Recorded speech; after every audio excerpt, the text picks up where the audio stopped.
अस्सलाम वालेकुम नाज़रीन, आप देख रहे हैं ZH न्यूज़ में हूं ज़हीर अहमद। नाज़रीन, ECP ने जवाब जमा करवाया है और अटॉर्नी जनरल की भी मुलाकात हुई है। पैसे जमा नहीं करवाए गए। अब देखना ये है कि सुप्रीम कोर्ट की तरफ से अगला लाएअमल जो है वो कब आता है और वो कब सुप्रीम कोर्ट इस चीज़ के ऊपर नोटिस लेगी या क्या बताएगी, क्या करेगी, इसके ऊपर देखना है। ज़ाहिर है ये तो अब सामने है बिल्कुल कि उन्होंने पैसे नहीं दिए और यही जवाब उन्होंने जमा करवाया है। दूसरी खबर यह है कि लतीफ़ खोसा साहब को फारिग किया है बिलावल भुट्टो जरदारी साहब ने।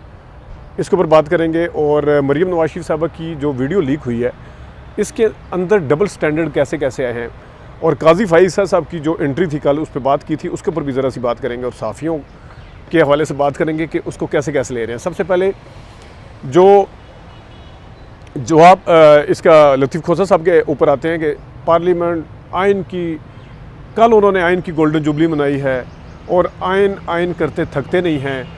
और सबसे बड़ा क्रेडिट देते हैं भट्टो साहब को कि उन्होंने आइन जो है वो लेके आया, पाकिस्तान को आइन दिया, उन्होंने सारा कुछ किया। लेकिन आइन के ऊपर जो बात कर रहे हैं वो हैं लतीफ़ खोसा साहब, और वो कह रहे हैं कि 90 दिन के अंदर इलेक्शन होने चाहिए। ज़ाहिर है यही पीपल्स पार्टी जिन्होंने फारिग किया है, यही वज़ीर ख़ारजा ना होते, इस गवर्नमेंट के साथ उनका स्टेक ना होता, इसके इत्तेहादी ना होते, अपोजिशन में बैठे होते, तो यही वाला स्टांस जो एतजाज़ अहसन का या लतीफ़ खोसा साहब का है वो होना था पीपल्स पार्टी का। और उन्होंने आइन के ऊपर तो इतनी बड़ी लंबी लंबी तकरीरें करनी थी, कर अभी भी रहे हैं, लेकिन अब दूसरी साइड से होके कर रहे हैं। तो ये है वो पीपल्स पार्टी का चेहरा असल में, जो इक़्तिदार के लिए कुछ भी कर सकती है। और इससे पहले बड़ी प्रिंसिपल के ऊपर बात करना और क्या क्या करना, एक ट्वीट की थी जनाब सेनेटर मुस्तफ़ा नवाज़ खोखर साहब ने, उनको भी फारिग कर दिया गया था।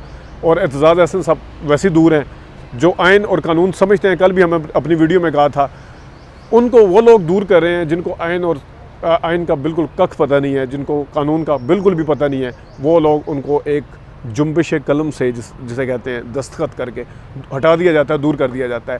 ये है असल में पीपल्स पार्टी। अब आते हैं दूसरे इशू की तरफ, जो मरीम नवाज शरीफ साहबा की मंसूर अली खान के साथ जो वीडियो आई है, वीडियो उसके ऊपर बड़ी बड़ी कह रहे हैं कि ये अनएथिकल है, ये सहाफ़ती ज़िम्मेदारियों के ख़िलाफ़ है, ये जनाब इस तरह की कुछ ये भी कह रहे हैं कि इस तरह की ब्रेक्स से और इस तरह के क्लिप से कोई फ़र्क नहीं पड़ता। वो हसन अयूब साहब हैं, वो लगे हुए थे, उनको जवाब भी दिया गया, सदीक जान साहब की तरफ से भी जवाब दिया गया, लेकिन उनकी नज़र में ये कोई मसला ही नहीं है बिल्कुल। ये वो लोग इस टाइम सहाफ़ती वो पढ़ाने की कोशिश कर रहे हैं, और किसी की इस तरह क्लिप चलाना जो है वो कितना गलत होता है और ये ठीक नहीं है, ये एथिकल नहीं है।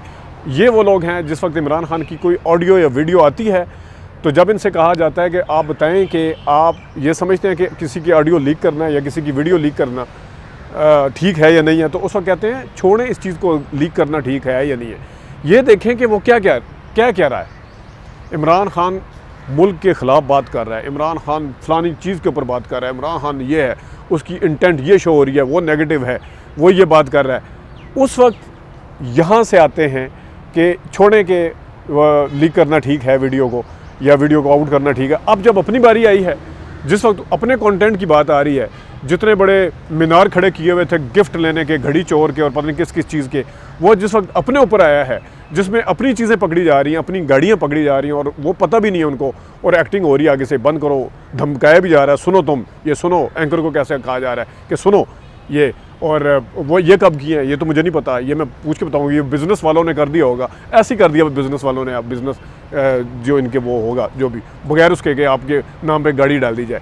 अब वो कह रहे हैं कि नहीं, ये सारा कंटेंट एक साइड पे है, ये लीक किसने किया है, ये तो एथिकल नहीं है, ये तो एक इंटरव्यू दिया था। अब बड़े बड़े साफ़ी आपको ट्विटर के ऊपर, उनके जो पूरा ग्रुप है, उनका जो हमदर्द है, वो उनके इस टाइम आंसू मेरे ख्याल में निकलना शुरू हो गए हैं, और पेट में दर्द शुरू हो गया है कि सहाफ़त जो है वो इस टाइम अपनी मौत मर रही है, और एथिक्स जो है वो ख़त्म हो रहे हैं, अपने सारा कुछ ख़त्म हो गया है कि ये क्लिप आया क्यों है सामने। उसके टाइम पे क्या है कि देखें जी क्या है। और आपको पता है, एक मैं ज़रा रिमाइंड कराऊँ, जिस टाइम मरीम नवाज शरीफ साहबा की चचा के साथ ऑडियो आई थी, उस वक्त उन्हें कहा कि आपकी चचा की, मैं तो क्या बात कर रही हूँ, मैं तो अवाम की फ्लाई की बात कर रही हूँ, या मैं फ़लाम बात कर रही हूँ, इतनी बड़ी बात तो नहीं है। उस टाइम उन्होंने नहीं कहा कि ये क्यों लीक की गई, क्योंकि उस टाइम उनको फ़ायदा था अपने आप को ये बनवाने का कि देखें जी मेरी जो ऑडियो है वो उसमें कोई ऐसी ख़तरनाक बात नहीं है। लेकिन इमरान खान क्या कह रहा है, इसकी कंटेंट देखें, इसका ये देखें, वही जो इस टाइम अब क्या अपनी दफ़ा क्या कह रहे हैं, ये आपके सामने दूध का दूध और पानी का पानी है। तीसरा, काजी फाइसा साहब के हवाले से। काजी फाइसा साहब, वो एक फ़िल्म थी देवदास इंडिया की, उसमें जिस टाइम वो निकलता है ना, ऐश्वर्या राय का जो खामन का जो जिससे शादी होती है ऐश्वर्या राय की पार्वती की, तो वो कहता है एक ही चाल में मैं ऐसा चलाऊँ कि वो हो गया सारा कुछ। तो यहाँ पे ऐसी काजी फाइसा साहब से एक गलती कह लें हुई है, या उनको नहीं आना चाहिए था। सिर्फ उनके एक पार्लियामेंट में आने के वो क्या सोच के आए थे कि मैं इनके साथ खड़ा हूँगा, या मैं क्या मैसेज दे रहा हूँगा कि मैं चीफ़ जस्टिस के ख़िलाफ़ जो लोग बातें कर रहे हैं उनके साथ खड़ा होगा, पता नहीं क्या मैसेज चला जाएगा, क्या दे रहा हूँगा। उन्हें कम से कम ये सोचना चाहिए था कि जिस जगह मैं जा रहा हूँ वहाँ सियासत हो रही है, तकरीरें हो रही हैं, माहौल किस किस्म का। मेरे ब्रदर जज, मेरे साथी जज जो हैं, जो आपको इख्तलाफी नोटों में और इधर उधर नजर आते हैं, वो भी आने के लिए तैयार नहीं थे, वो भी नहीं आए, वो भी मसरूफ़ हो गए। ऐसे मौके पे ज़ाहिर है जब इंसान ने नहीं जाना होता, जानवन मना करना होता, वो यही कह देता है यार मैं मसरूफ़ हूँ, मैं नहीं आ सकता। तो काजी साहब के इस एक स्टेप ने सारा कुछ डिफेंस पे डाल दिया। कहाँ काजी साहब का नाम, जो एक मखसूस चैनल भी और वैसे भी अमूमी तौर पर लिया जा रहा था कि सबसे क्रेडिबल जज, सबसे ज़बरदस्त है, मोहतरम है अभी भी, लेकिन इस वक्त वो इतने डिफेंसिव हो गए हैं कि उनको डिफेंड करने वाले अब उनको डिफेंड करने के लिए बाबा रहमती यानी साकिब निसार साहब की मिसालें दे रहे हैं। उस टाइम वो बाबा रहमती को बता रहे हैं कि बाबा रहमती जो है वो अगर इमरान खान साहब के साथ खड़ा हो सकता है, इमरान खान साहब के फ़लाँ फंक्शन में जा सकता है जब वो वज़ीर-ए-आज़म थे, फ़लाँ था, तो ये क्यों गलत है। यानी आप बाबा रहमती को पिछले 1.5 साल से इतना गंदा कर रहे हैं, तो उनके किसी भी स्टेप को आप जस्टिफाई नहीं कर सकते।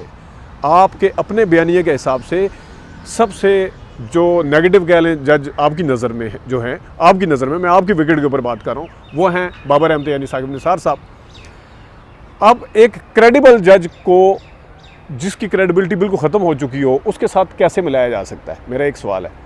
और उसकी क्रेडिबिलिटी को बचाने के लिए, उसको दोबारा से उनकी साख को बचाने के लिए, या एक दिफा के तौर पे पेश करने के लिए आप एक ऐसे जज की मिसाल दे रहे हैं जिसका आप नाम सुनना पसंद नहीं करते, जिसको आप जुडिशरी के ऊपर सबसे बड़ा धब्बा कहते हैं, जिसके ऊपर पता नहीं क्या क्या इल्ज़ाम लगाते हैं कि ये है, वो है, फ़लाँ है, फ़लाँ है। तो ये एक उसमें आज बल्कि बड़ी अच्छी किसी अखबार ने खबर लगाई हुई थी, treasury bench, justice in treasury bench, मतलब जस्टिस जो है वो, जस्टिस को उन्होंने हाईलाइट किया हुआ था। ये मेरे डेली टाइम की खबर थी, रेड कलर का जस्टिस का मतलब इंसाफ कहाँ पे आ गया, ट्रेजरी बेंच में। ये बड़ी ज़ुमैनी किस्म का और बहुत इसका बड़ा मायने है। इसको अगर आप गौर से देखें तो काजी फाइसा साहब के साथ जो कुछ हुआ, लेकिन उनके डिफेंड करने वालों को समझ कोई नहीं आ रही कि उनको कैसे डिफेंड करें। कहते हैं गलती हो गई है, सारे कानूनी माहिरीन, मैंने इवन नून लीग से भी सुना है कि उनको नहीं आना चाहिए था, नून लीग के बंदों से भी सुना है। आप वकला को तो साइड पे छोड़ दें, वकला ने तो, या रिटायर जजेस या जो टीवी पे आते हैं ज़्यादा, सब भी ने ये कहा है कि नहीं आना चाहिए था। लेकिन जो साफ़ी हैं, जिनका काम है, जिनको कुछ सौंपा गया है या जिनकी हमदर्दियाँ हैं, वो उनको समझ नहीं आ रही कि आप साकिब निसार की मिसालें दे के इस टाइम जस्टिस काजी फाइसा को जस्टिफाई कर रहे हैं। इसका मतलब फिर तो साकिब निसार भी ठीक थे। आप जो पिछले 1.5-2 साल से इल्ज़ाम लगा रहे थे, फिर तो अगर उनकी मिसालें अब देने की नौबत आ गई है, हालात बड़े नाजुक चल पड़े हैं, तो फिर तो वो भी ठीक थे, वो फिर कैसे गलत हो सकते हैं। ये कुछ बातें थी जो करनी थी आपसे। अपना ख्याल रखिएगा। अभी तक के लिए इतना ही, इजाज़त दीजिए। अल्लाह हाफ़िज़।